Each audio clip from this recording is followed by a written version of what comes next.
Good morning, everybody. Today is the first day in the month of September 2022.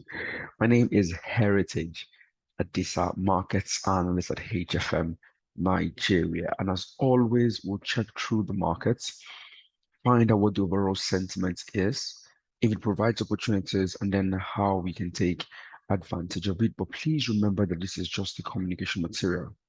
Nothing in this communication contains or should be considered as investment advice or an investment recommendation.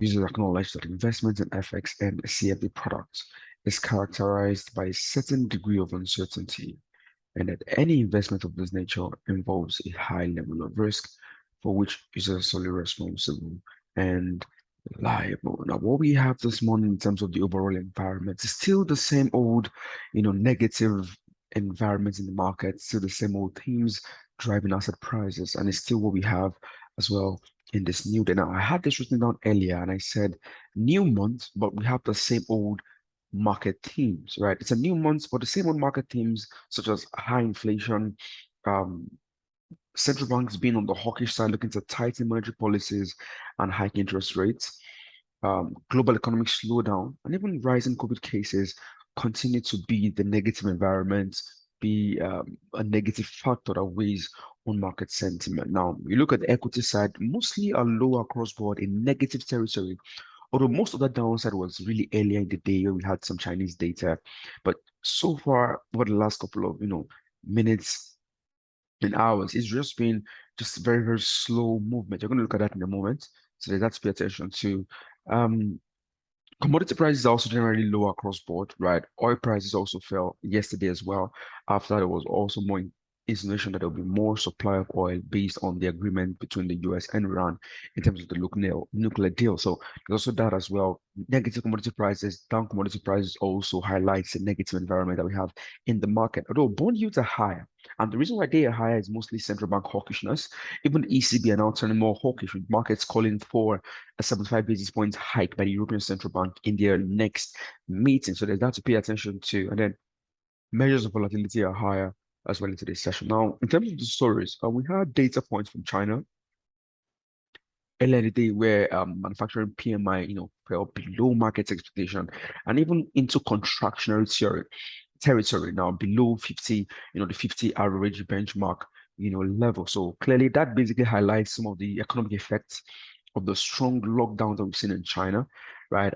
But that's really on the back of the rise in COVID cases, which clearly is even increasing and increasing, and then the lockdowns keep expanding. So there's that to also put our minds to.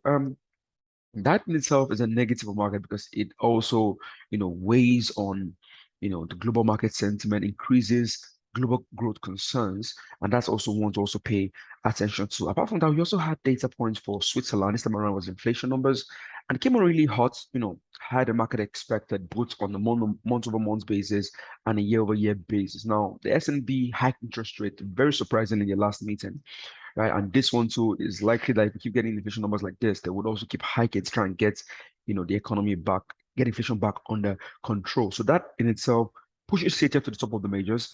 The risk of alongside rising bond yields also helps the dollar as well to the top of the major strongest currencies on the day. The Japanese yen though fails to really, benefit from this overall risk of environment. Reason being that, the hawkishness of central banks keeping the Bank of the Federal Reserve, as well as even the Bank of the Swiss National Bank, supported keeping the currencies up. It's just the opposite case for the Bank of Japan. The Bank of Japan has kept that dovish talk, right, and has basically just remained, in that dovish space, which is way off where other central banks are, increasing the divergence, increasing the gap between them. That in itself is a negative factor for the Japanese yen, and it's one of the laggards really in today's session, right? Even though being that it's risk off, it may be a bit tricky to try and latch onto this when you could look at other currencies like the New Zealand dollar as well as even the euro as even more weaker currencies as well in today's session. Even for the euro, hawkishness of the recent hawkishness of the ECB is one to also be watchful about, but is what we have and we have to pay attention to it. And I put strength and weakness. The margins are not so big. It hasn't really hit my 0.4% benchmark.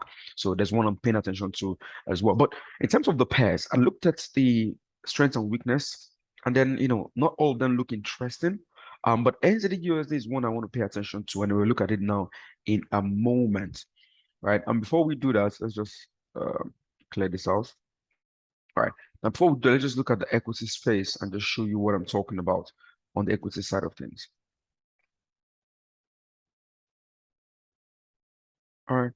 So, so equities. Now, this is what I'm saying. You notice that equities, yes, it was down early in today's session, right? It fell. Let's look at it. It fell about.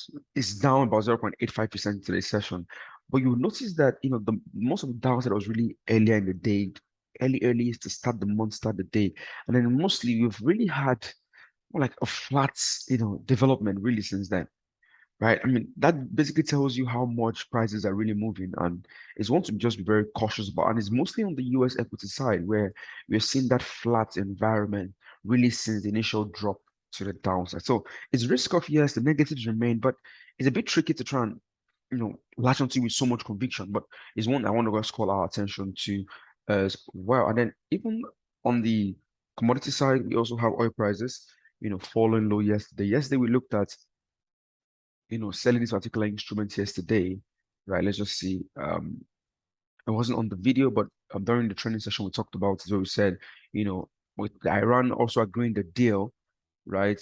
Or at least the progress and positive news about the deal, positive development about the deal with the US and Iran based on, the nuclear agreements. That clearly means that Iran would most likely be able to put out more oil as well in the market, more supply, lower the price. And then remember saying that if we can get a rotation back towards, Tuesday's lows, that would be an interesting one for us in terms of further downside. And then I had the trade triggered here as well. And then the pair basically moved down. I think I got out somewhere around here, right? But then it's even moved down even more towards the lows from yesterday, even beyond the lows from yesterday. So basically just looking for the driver, looking for your entry based on your strategy, and then you have that figured out. Now, for NZD USD, right? Let's just quickly look at that and then look at the calendar and then call it a day. For NZD USD, all right, let's see for what. All right. So NZD USD. So here we go. We also have an interesting one here in terms of strength and weakness. Just want to call our attention to, right? We had a pullback towards yesterday's lows, which we currently looking at downside, initial downside. We had a pullback towards yesterday's lows, right? And then considering the issues with China, that weighs on New Zealand dollar. I'm considering the risk of environment in ways on New Zealand dollar.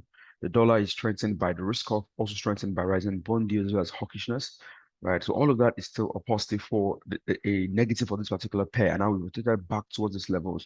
And then I'll be interested in this, looking to retarget this level. Stop losses will just be above this highs or this highs, particularly, for today's session. So that's also call our attention to.